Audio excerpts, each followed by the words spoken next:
రేట్లు అయ్యి ఉన్నాయని చెప్పేసి ఆయన ఇంట్లో పాటు ఎవరైనా వైజాగ్ ఈ దగ్గర ఏంటంటే ఈ లాభాల కోసమే కాకుండా ఏదైనా ఎవరికైనా సహాయం చేయాలన్నా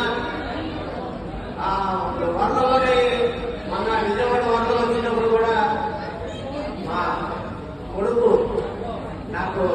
కొడుకుతో సమానమైన మనోడు ఇక్కడికి వచ్చి వాళ్ళందరికీ కూడా తనకు చేతనైన సహాయం చేసేందుకు ఏదో ఇందులో కోట్లు సంపాదించేద్దామని కాకుండా ఇక్కడ ఒకటే రీజన్ సార్ ఏమీ లేదు ఇందులో వీళ్ళకి ఏ ఒత్తిడి వచ్చి మీకు ఎక్కలేదు కానీ పక్కలో పెద్ద పెద్ద షాపింగ్లో అవుతే ఆ రెంట్లో లైటింగ్ లో వాళ్ళు జీతాలు ఎన్ని వేసుకొని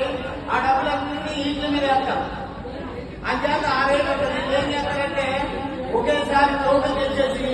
వీళ్ళకి జీతాలలో